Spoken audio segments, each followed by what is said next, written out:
નગર પ્રાથમિક શિક્ષણ સમિતિ સુરત સંચાલિત કૌશળ આવાસ સ્થિત શાળા નંબર 286માં ફાયર અંગેની મોક ડ્રીલ યોજવામાં આવી।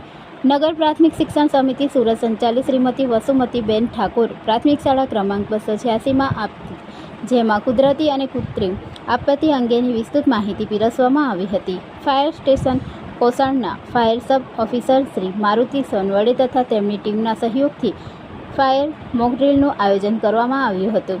ચોમાસા દરમિયાન આવતી કુદરતી આપત્તિ પૂર સામે બચવા માટે સાવધાનીના પગલાં સૂચવવામાં આવ્યા હતા।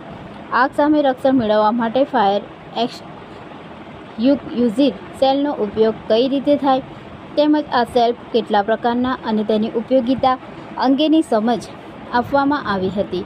ફાયર સેલના પાવડર ફોર્મ તથા CO2 ફોર્મ તેમજ તેના ઉપયોગ અંગેનું માર્ગદર્શન પીરસવામાં આવ્યું હતું। ફાયર ઓફિસર દ્વારા તેનો ડેમો આપવામાં આવ્યો હતો અને તેનો ઉપયોગ શિક્ષકો, વાલીઓ અને વિદ્યાર્થીઓને પણ શીખવવામાં આવ્યો હતો।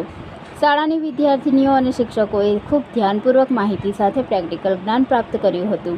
સબ ઓફિસર શ્રી મારુતિ સોનવડે સાથે તેમની ટીમ એવા સંજીવ સેલર, ભરત ચોસલા, રાજદીપ ગઢવી તેમજ અનિરુદ્ધ ડોંડિયાએ આપત્તિ વ્યવસ્થાપન અંગેનું ટીમવર્કથી ખૂબ સુંદર માહિતી સાથે પ્રેક્ટિકલ માર્ગદર્શન પીરસ્યું હતું। તેમણે પીરસેલ સુંદર માર્ગદર્શન બદલ શાળાના આચાર્યશ્રી તથા શાળા પરિવાર દ્વારા આભાર વ્યક્ત કરવામાં આવ્યો હતો।